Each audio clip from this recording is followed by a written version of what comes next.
चलिए अभी इन क्वेश्चंस के सॉल्यूशंस देखने हमको। तो जैसे फर्स्ट वाली रिएक्शन जो थी, फर्स्ट और सेकंड में मैकेनिज्म लिखना था। तो इसमें क्या अल्केन के ऊपर SO2Cl2 in presence of light है, क्या बने यहाँ पे RCl HCl एंड SO2 है ना। ये रिएक्शन जो होती है ये नेम रिएक्शन है, ये क्या कहलाती है, this is called read reaction. ठीक है, अब इसमें क्या पढ़ रखा है अपन ने, ऑर्गेनिक मॉलिक्यूल्स जो होते हैं उनका तो लाइट की प्रेजेंस में क्या नहीं होता, तो हम बोलेंगे फिशन नहीं होता। तो रिएक्शन की जो शुरुआत होगी वो कहाँ से होगी, तो हम बोलेंगे SO2Cl2 in presence of light. ये टूटेगा किसमें, SO2Cl radical plus Cl radical में। ठीक है, कौन सी चीज बोली हमने, तो हमने बोला SO2Cl2 लाइट की प्रेजेंस में टूटता है किसमें, SO2Cl radical and Cl radical में। ठीक है, अब ये जो SO2Cl रेडिकल है इसमें क्या हो जाएगा, दैट इज फ्रैगमेंटेशन। ठीक है, SO2Cl रेडिकल में फ्रैगमेंटेशन होगा, इससे क्या निकलेगा, दैट इज SO2 साथ में क्लोरीन का फ्री रेडिकल। SO2 क्या, that is one of the products of the reaction, है ना। तो ऑर्गेनिक मॉलिक्यूल टूटा नहीं, SO2Cl2 टूटा, SO2Cl radical plus Cl radical में। SO2Cl रेडिकल में हुआ फ्रैगमेंटेशन, SO2 उड़ा इससे, बना क्या पीछे, Cl रेडिकल, है ना। अब ये Cl रेडिकल रिएक्शन को आगे बढ़ाता है ना। ये अल्केन पर अटैक करेगा, अल्केन पर अटैक करते समय ये अपने साथ किसको खींच कर ले जाएगा, दैट इज H को। ये पढ़ रखा है अपन ने, तो क्या बन जाएगा, Cl रेडिकल ने H के साथ बनाया HCl, यहाँ पर क्या बन गया, दैट इज R रेडिकल बन जाता है। ठीक है, अब R रेडिकल चेन प्रोपोगेशन में किस पर अटैक करेगा, तो हम बोलेंगे इट इज SO2Cl2।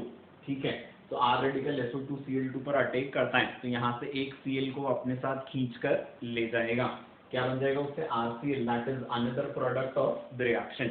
एक और प्रोडक्ट HCl वो इसके ऊपर वाली स्टेप में मिला था, आए ना समझ में, है ना। तो ये जो ये R रेडिकल, ये Cl रेडिकल ने RH पर अटैक किया, HCl बना, साथ में R रेडिकल ने SO2Cl2 that is second chain propagation step, उस पर अटैक किया, Cl को निकाला, क्या बन गया, RCl another product of the reaction, साथ में बना SO2Cl रेडिकल बना। अब इसमें फिर से क्या हो जाएगा, दैट इज फ्रेगमेंटेशन, वापस बना Cl रेडिकल, ये Cl रेडिकल किस पर जाएगा, RH पर जाता है। इस टाइप से स्टेप्स जो होते हैं वो रिपीट होते जाएंगे और हमको क्या मिलता जाएगा, रिएक्शन का प्रोडक्ट मिलता जाता है। आए ना बेटा समझ में, है ना। तो ये क्या होता है, this is the free radical substitution mechanism for this reaction. आगे होगा समझ में, वैसे मन से आगे होगा आपको लिखना, this is just for verification, है ना। अब इसके बाद सेकेंड वाली रिएक्शन जो है ना, इसका मैकेनिज्म जो होता है, दिस अगेन इज व्हाट, तो हम बोलेंगे this also is free radical substitution mechanism, है ना। इसमें आइसोब्यूटेन के ऊपर CCl4 परऑक्साइड, क्या पढ़ा था अपन ने, CCl4 परऑक्साइड की प्रेजेंस में रेडिकल मैकेनिज्म शो कर सकता है। ठीक है, तो अब इस रिएक्शन में कैसे बढ़ेगी रिएक्शन आगे, तो बोलेंगे इट इज परऑक्साइड जो है उसका होमोलाइटिक बॉन्ड फिशन होगा, इससे क्या बन जाएंगे, दो RO रेडिकल बन जाते हैं, नहीं पढ़ा हुआ है अपन ने। ठीक है, परऑक्साइड जो है इसमें होमोलाइटिक फिशन से क्या बन जाएगा, दो RO रेडिकल बन जाते हैं, है ना। ये क्या है, दिस इज रेडिकल इनिशिएटर। ठीक है, अब ये RO रेडिकल CCl4 पर जब अटैक करता है तो वो कार्बन क्लोरीन बॉन्ड को तोड़ेगा, Cl को अपने साथ ले जाता है, क्या बन जाएगा, इट इज ROCl बन जाता है, साथ में it is what, that CCl3 बनेगा। ठीक है, क्या बना यहाँ पर, हम लोग इट इज ROCl बना, साथ में CCl3 का रेडिकल बन जाता है ना। अब ये जो CCl3 का रेडिकल है, ठीक है, ये किस पर अटैक करेगा, तो हम बोलेंगे CCl3 का रेडिकल जो होता है ना, ये अटैक करेगा किसके ऊपर, दैट इज आइसोब्यूटेन। आइसोब्यूटेन में से ये क्या, this is 1 degree 1 degree 1 degree 3 degree carbon पर से जब वो हाइड्रोजन को खींचेगा, है ना, तो हाइड्रोजन खींचने से क्या बन जाएगा, it is CHCl3 product of the reaction, और यहाँ पर क्या बन जाएगा, it is 3 degree free radical, जो क्या रहेगा, ज्यादा स्टेबल होता है।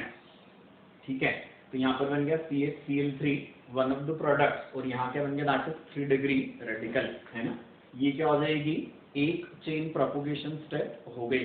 ठीक है, अब ये जो 3 डिग्री फ्री रेडिकल है ये किस पर अटैक करेगा, तो है ना ये क्या था फर्स्ट चेन प्रोपोगेशन में, इसका रेडिकल ये पूरा रिएक्टेंट, अगले में क्या हो जाएगा, तो हम बोलेंगे इसका रेडिकल आ जाएगा और ये पूरा मॉलिक्यूल आ जाएगा। ठीक है, तो अब ये वाला जो मॉलिक्यूल है ये CCl4 में से क्या निकाल लेता है, Cl। ठीक है, साथ में क्या बन जाएगा, दिस इज CCl3 का रेडिकल बन जाता है।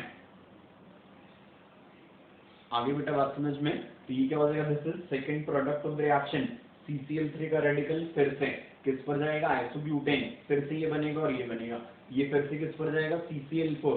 इस तरीके से क्या होता जाएगा, दोनों प्रोडक्ट्स जो है ये चेन प्रोपोगेशन स्टेप में बनते जाते हैं। आगे बात समझ में अच्छे से ना, चेन टर्मिनेशन अपन ने इसमें भी नहीं लिखा, इसमें भी नहीं लिखा, दोनों जगह आप आसानी से लिख सकते हो ना, कि इन भी दो रेडिकल्स को आपस में क्या करेंगे हम, जब कोलाइड करवा देंगे तो उससे जो बनेगा प्रोडक्ट वो क्या रहेगा, नया रेडिकल साथ में नहीं बनवाता, तो वहां क्या हो जाता है, चेन टर्मिनेट हो जाती है। आगे बेटा बात समझ में है ना, तो ये दोनों रिएक्शंस क्या हैं, these are free radical substitution reactions. ठीक है ना, आई होप आपका मैकेनिज्म एग्जैक्टली ऐसा कैसे सही तरीके से लिखा होगा, आपने चेन टर्मिनेशन भी लिखे होंगे, दैट इज वेरी फाइन। ठीक है ना, मैंने नहीं लिखे, जगह की कमी है, वो टर्मिनेशन आता है अपने को, है ना। अब इसके बाद क्वेश्चन नंबर 3 में क्या दिया अपने को, इट इज प्रोपीन, सिर्फ ये रिएजेंट्स का यूज करना सिखा रहे हैं, है ना, कि SO2Cl2 क्या करवाता है, इट इज अलाइलिक हैलोजिनेशन, तो अलाइल कार्बन पर जो हाइड्रोजन है वो हटाकर इसकी जगह पर क्या लग जाएगा, दैट इज Cl लग जाता है ना, तो ये डायरेक्ट रिएक्शन है ना, अलाइल कार्बन पर से हाइड्रोजन को हटाकर Cl लगाना है, रिएक्शन तो क्या है, सिंपल फ्री रेडिकल सब्स्टिट्यूशन। ठीक है, यहाँ रेडिकल क्यों बनेगा, that is simple to understand ना, अलाइल कार्बन या प्रोपेरगैलिक या बेंजाइलिक कार्बन, इन पर बनने वाला रेडिकल क्या है, ये odd electron single bond pi bond, it is conjugation. ठीक है, तो इस कॉन्जुगेशन की वजह से, ठीक है ना, इस कॉन्जुगेशन की वजह से ये बनने वाला रेडिकल क्या होता है, दैट इज स्टेबल होता है, इस वजह से ये रिएक्शन यहाँ पर होती है। क्लियर है बेटा ये, है ना। इसके बाद फिर जैसे प्रोपाइन है, तो इसमें ये क्या है, दिस इज प्रोपेरगैलिक कार्बन, इस प्रोपेरगैलिक कार्बन पर हाइड्रोजन हटकर क्या लगेगा, दैट इज Br, है ना, इस प्रोपेरगैलिक कार्बन पर हाइड्रोजन हटकर उसकी जगह पर ना क्या लगेगा, Br लगता है ना, तो ये बन जाएगा। आया बेटा समझ में, ठीक है ना, तो this again is simple free radical substitution mechanism, we are not writing, है ना, हमको डायरेक्ट लिखना है ना, फ्री रेडिकल सब्स्टिट्यूशन अपने को आते ही क्योंकि करना। ठीक है, अब question number 5, this again is direct, है ना, क्लोरीन एट हाई टेम्परेचर क्या हो जाएगा यहाँ पर भी, तो हम बोलेंगे सिर्फ अलाइलिक कार्बन इस पर से H हटकर क्या लग गया, यहाँ पर Cl लग जाता है। आगे समझ में, है ना। So question number 5, this again is a direct application of the reagent, कि हाई टेम्परेचर पर हैलोजेंस क्या करते हैं, तो हम बोलेंगे अलाइलिक कार्बन पर से हाइड्रोजन हटाकर हैलोजन लगवा देते हैं। ठीक है, अब इसके बाद question number 6, this again is direct, ये क्या लिया हमने यहाँ पर, टॉलिन है, इस टॉलिन पर कौन सी चीज है यहाँ, तो हम बोलेंगे इट इज बेंजाइलिक कार्बन पर हाइड्रोजन लगा हुआ है। ठीक है ना, इस टॉल्यूइन में कौन सी चीज है, तो हम बोलेंगे इट इज बेंजाइलिक कार्बन पर हाइड्रोजन लगा हुआ है। समझ आ गई बात ये, ठीक है। अब कौन सी चीज है, टर्शियरी ब्यूटाइल हाइपोक्लोराइड, ये भी कौन सी वाली चीज करता है, तो हम बोलेंगे इट इज बेंजाइलिक कार्बन पर से हाइड्रोजन को हटाकर क्या लगवा देगा, ये हैलोजन लगवा देता है ना, तो बेंजाइलिक कार्बन पर से हाइड्रोजन हटा, उसकी जगह पर क्या लग गया, दैट इज हैलोजन लग जाता है। आया बेटा समझ में, ठीक है। अब इसके बाद फिर नेक्स्ट वाला क्वेश्चन है, यहाँ पे हमको थोड़ा सा सोचना पड़ेगा। ठीक है, क्या बोलेंगे यहाँ पर, कि जैसे हम डायरेक्टली अभी तक जो अपन करते आए थे उस बेसिस पर यदि हम देखते हैं तो हम कौन सी चीज कर लेते हैं, कि C डबल बॉन्ड C का adjacent carbon that is allylic, ये C डबल बॉन्ड C का adjacent, this also is what, that allylic. आ रही बेटा बात समझ में, ठीक है। तो कौन सी चीज नेचुरल है, कि जो रेडिकल बनेगा रिएक्शन को आगे बढ़वाते समय वो कहाँ बनेगा, यहाँ ही, नहीं हमने बना के रखा हुआ है। ठीक है, क्या बन गया, दिस इज अलाइलिक रेडिकल बन गया। ठीक है, अलाइलिक रेडिकल था भी कैसा, तुमने बोला अलाइलिक रेडिकल था भी 2 डिग्री, समझ आती बात ये, ठीक है। This allylic radical is what, so we say it is 2 degree free radical, है ना। ये allylic radical 2 degree free radical है, आए ना बेटा समझ में। अब कौन सी वाली चीज होती है, तो हम बोलेंगे 2 डिग्री फ्री रेडिकल है, तो क्या हो जाएगा, इसका जब आप रेजोनेंस करवाओगे, है ना, कॉन्जुगेशन क्या है, this is odd electron single bond 5 bond, तो रेजोनेंस की वजह से ऑड इलेक्ट्रॉन कहाँ चला जाता है, टर्मिनल कार्बन पर चला जाता है ना? ये ऑड इलेक्ट्रॉन जो होगा, ये ऑड इलेक्ट्रॉन कहाँ चला जाएगा, तो हम बोलेंगे टर्मिनल कार्बन पर चला जाएगा, आए बेटा समझ में, है ना। अब जब ये टर्मिनल कार्बन पर आता है, ठीक है, तो कौन सी चीज है, टर्मिनल कार्बन पर आने के बाद ये दोनों पाई बॉन्ड्स जो हैं ये रेजोनेंस में आ जाते हैं, जो 2 डिग्री वाले में क्या नहीं थे, रेजोनेंस में नहीं थे। आई क्या बेटा बात समझ में। तो क्या बोले हमने कि करवाना तो हमको यहाँ पर भी अलाइलिक हैलोजेनेशन ही है ना, लेकिन इस बार कौन सी चीज थी, तो हमने बोला था कि जो अलाइल रेडिकल बना था उसके जो कैनोनिकल फॉर्म्स थे वो कैसे नहीं थे, इक्विवेलेंट नहीं थे।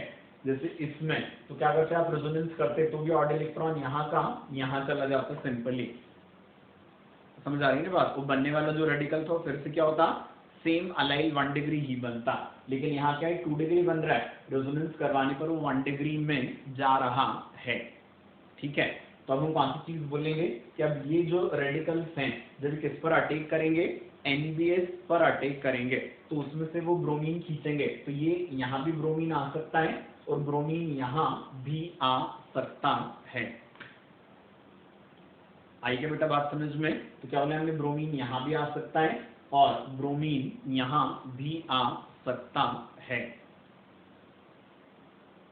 आएगा समझ में अच्छे से। अब जैसे आप यदि ब्रोमीन को यहाँ लगाते हो तो ब्रोमीन को यहाँ लगाने से दोनों पाई बॉन्ड्स जो हैं वो आइसोलेटेड ही रह जाएंगे, मतलब वो रेजोनेंस में नहीं आ रहे, आएगा बात समझ में। और यदि आप ब्रोमीन को इस कार्बन पर जोड़ते हो, मतलब ये रेडिकल जब एनबीएस पर अटैक करने जाएगा और ब्रोमीन यदि यहाँ जोड़ता है तो क्या बनेगा इससे, तो हम बोलेंगे इट इज कॉन्जुगेटेड प्रोडक्ट बनेगा, जो क्या होगा, ज्यादा स्टेबल होता है। आई क्या बेटा बात समझ में। तो इस वजह से हम क्या बोलेंगे कि रिएक्शन में ब्रोमीन यहाँ भी आएगा तो ये प्रोडक्ट भी मिलेगा, ब्रोमीन यहाँ आएगा ये प्रोडक्ट भी मिलेगा, लेकिन ये प्रोडक्ट कैसा, that is more stable due to resonance in 2 pi bonds, ठीक है। इस वजह से इस वाली रिएक्शन में एनबीएस से जब हम प्रोडक्ट बनवाएंगे तो ये वाला जो प्रोडक्ट होता है ये हमको ज्यादा अमाउंट में देखने को मिलता है, आएगा बेटा समझ में अच्छे से, ये है ना। तो ये इस टाइप के क्वेश्चंस में आपको ध्यान में रखना है कि अलाइलिक हैलोजिनेशन हो तो रहा है बट अलाइल रेडिकल जो बन रहा है यदि रेजोनेंस में उसके जो कैनोनिकल फॉर्म्स जो इक्विवेलेंट नहीं है तो रिएक्शन में एक तो 2 प्रोडक्ट्स बनेंगे और मेजर माइनर भी फिर हमको थोड़ा ध्यान से देखना पड़ेगा, आ गया होगा समझ में अच्छे से, है ना। तो ध्यान रखना है, इसको मार्क भी लगा लेना क्वेश्चन को, ये रिविजन के टाइम पे इस टाइप की चीजें आपको देखनी होती हैं, ठीक है। अब इसके बाद फिर क्वेश्चन नंबर 8, ठीक है।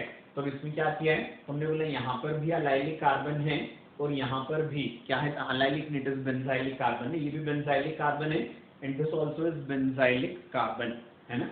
अब क्लोरीन 1 इक्विवेलेंट बोला है हमको, ठीक है।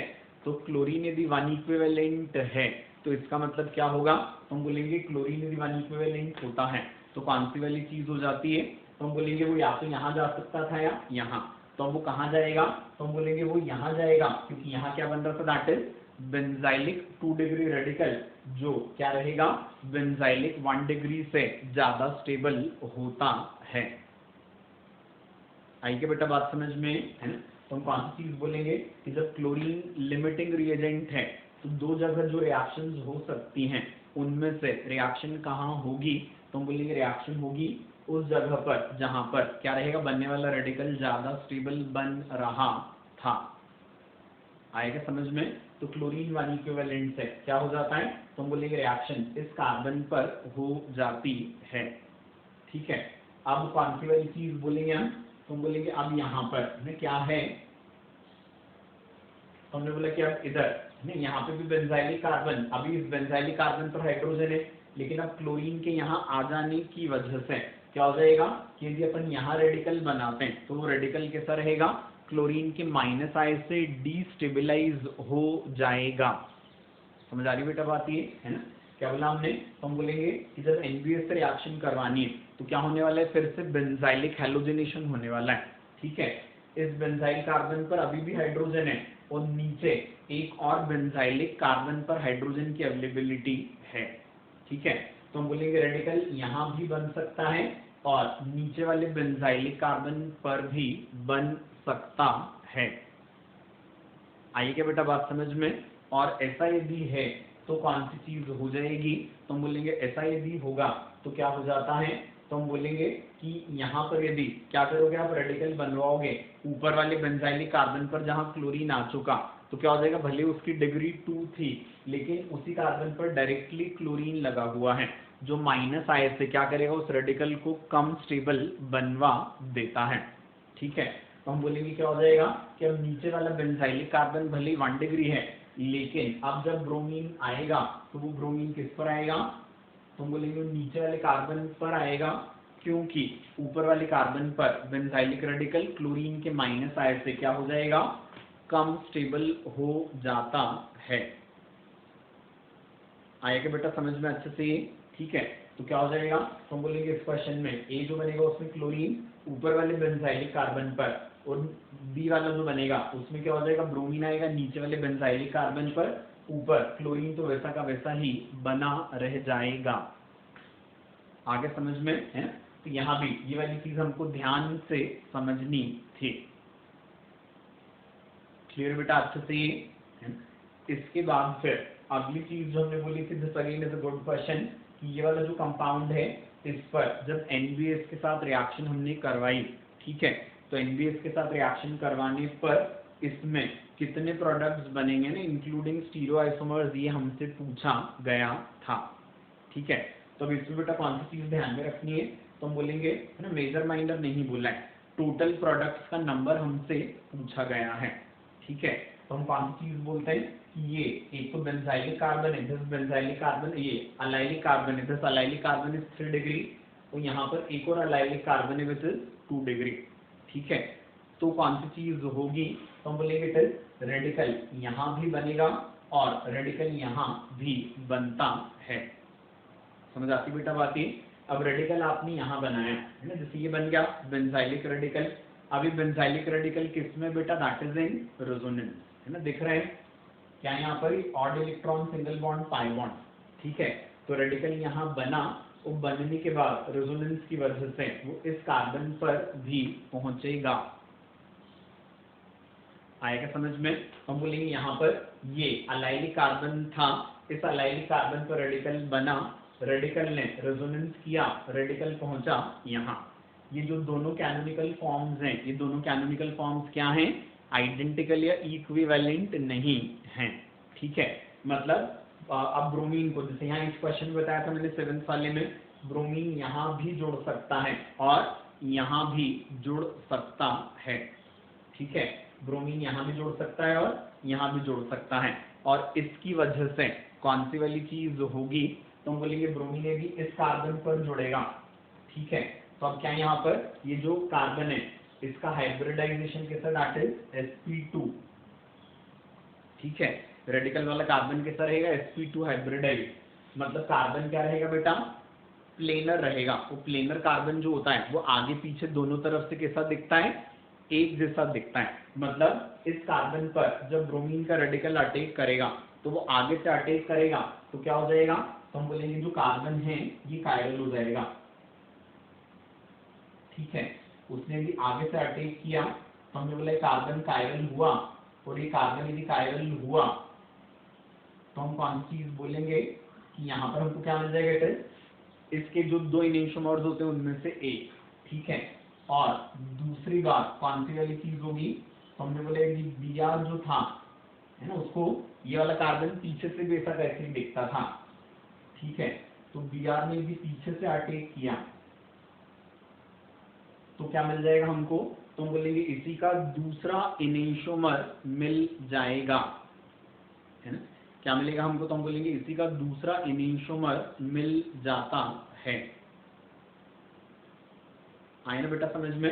तो हम बोलेंगे इसके करस्पॉन्डिंग क्या मिलेंगे हमको, दो प्रोडक्ट्स मिल जाएंगे ना, दो इनेंशियोमर्स मिल जाते हैं। क्लियर बेटा, है ना। इसके करस्पॉन्डिंग हमको दो इनेंशियोमर्स मिल गए। ठीक है, अब कौन सी चीज है, तो हम बोलेंगे इस कार्बन पर जब ब्रोमीन का अटैक होगा तो ये वाला कार्बन भी कैसा हो जाएगा रिएक्शन के बाद, कायरल, है ना। तो हमने बोले यहाँ भी अटैक हो सकता है, इसके करस्पॉन्डिंग दो मिल गए। इस कार्बन पर जब Br का अटैक होगा तो एक बार आगे से और एक बार पीछे से, तो इसके करस्पॉन्डिंग भी हमको क्या मिल जाएंगे, दो प्रोडक्ट्स मिल जाते हैं। समझ में आ गया बेटा अच्छे से ही। तो क्या बोला था हमने यहाँ पर, ये allylic carbon 3 degree, allylic carbon 2 degree, allyl 3 degree radical जब बनाया तो अलाइल 3 डिग्री रेडिकल से क्या बने, दो कैनोनिकल फॉर्म्स बने। ठीक है, इन पर जब Br ने अटैक किया तो मतलब Br का जब यहाँ अटैक हुआ तो क्या बना, वन ऑफ द इनेंशियोमर्स, और Br का जब यहाँ अटैक हुआ तो क्या बना, दूसरा इनेंशियोमर बना। Br का जब यहाँ अटैक हुआ तो दूसरे टाइप के दो इनेंशियोमर्स बने, यहाँ अटैक से क्या बने थे, एक टाइप के दो इनेंशियोमर्स। तो टोटल ये दो और इसी टाइप के दो प्रोडक्ट यहाँ बन जाएंगे, तो टोटल कितने हो गए, दैट इज 4। यहाँ तक समझ आ गया होगा अच्छे से, है ना। अब जब क्या हो जाएगा, तो हमने बोला ये भी अलाइलिक कार्बन है तो यहाँ भी क्या बनेगा, दैट इज अलाइल रेडिकल बनता है। ठीक है, अब जब अलाइल रेडिकल यहाँ बनेगा तो कौन सी चीज हो जाएगी बेटा, तो हम बोलेंगे अलाइल रेडिकल यहाँ है, फिर क्या है, odd electron single bond pi bond, ये कॉन्जुगेशन था, तो इस कॉन्जुगेशन की वजह से कौन सी चीज हो जाएगी, ये ऑड इलेक्ट्रॉन यहाँ भी पहुंचता है। ठीक है, ये ऑड इलेक्ट्रॉन जब यहाँ भी पहुंचेगा तो कौन सी वाली चीज हो जाएगी, तो हम बोलेंगे इस ऑड इलेक्ट्रॉन की यहाँ पहुंचने की वजह से, ठीक है, क्या हो जाएगा, तो हम बोलेंगे दोनों नॉन इक्विवेलेंट कैनोनिकल फॉर्म्स हैं। तो हम बोलेंगे Br यहाँ भी अटैक कर सकता है। अब Br का जब यहाँ अटैक होगा तो ये वाला कार्बन क्या है, फिर से प्लेनर है, आगे से भी हो सकता है पीछे से भी, और क्या हो जाएगा, वो रिएक्शन के बाद कायरल हो रहा है। ठीक है, तो Br जब आगे से अटैक करेगा तो एक इनेंशियोमर, वो पीछे से अटैक करेगा तो दूसरा इनेंशियोमर, तो इसके करस्पॉन्डिंग भी हमको क्या मिल जाते हैं बेटा, दो प्रोडक्ट्स मिल जाते हैं, है ना। इसके करस्पॉन्डिंग भी हमको दो प्रोडक्ट्स मिल जाएंगे। ठीक है, और जब Br का यहाँ अटैक होगा तो ये वाला कार्बन भी कायरल हो जाएगा Br के जोड़ने के बाद, तो Br आगे से जुड़ेगा तो एक प्रोडक्ट, और Br पीछे से जुड़ेगा तो दूसरा प्रोडक्ट, हमको इसके करस्पॉन्डिंग भी क्या मिल जाएगा, तो हम बोलेंगे हमको इसके करस्पॉन्डिंग भी दो प्रोडक्ट्स मिलते हैं। आई के बेटा बात समझ में। ठीक है, तो हम कौन सी वाली चीज बोलेंगे, तो हम बोलेंगे यहाँ पर हमको रिएक्शन में टोटल क्या मिल रहे हैं, तो हम बोलेंगे it is 2 + 2 + 2 + 2, that is 8 product मिलेंगे। समझ आ गई बेटा बात ये, है ना। जब तक इसके बारे में कुछ न बोला जाए, इसमें भी वाला कार्बन कायरल है, तो आपको इसको क्या करना है, एक ही रिएक्टेंट लेकर ना, एक ही रिएक्टेंट मानकर आपको रिएक्शन आगे बढ़ानी है ना। यदि इसमें हम क्या बोलते हैं कि कार्बन कायरल है तो उसके तो दो इनेंशियोमर्स होंगे, तो फिर तो क्या हो जाएगा, केसेस और बढ़ जाएंगे। ठीक है, बट कौन सी चीज है, इट इज अज्यूम्ड कि इसमें यदि क्या है, कुछ स्पेसिफाई न किया गया हो तो इसको हम एक ही मानकर रिएक्शन को आगे बढ़ाएंगे या क्वेश्चन सॉल्व करेंगे। समझ आ गई बेटा बात ये, है ना। तो इसको ध्यान से समझने की जरूरत है। 7, 8, 9 क्वेश्चन ये अच्छे क्वेश्चन थे, इनमें से क्लियर हो गया होगा अच्छे से, है ना। तो मोस्टली सही भी होंगे क्वेश्चन, नहीं हो तो फिर एक बार ध्यान से एनालाइज करके प्रॉपरली इनको लिखना है ना। और 7, 8, 9 क्वेश्चन में मार्क लगाना है रिविजन पॉइंट ऑफ व्यू से भी, है ना, और इनको अपनी कॉपी में नोट करना है अच्छे से। ठीक है,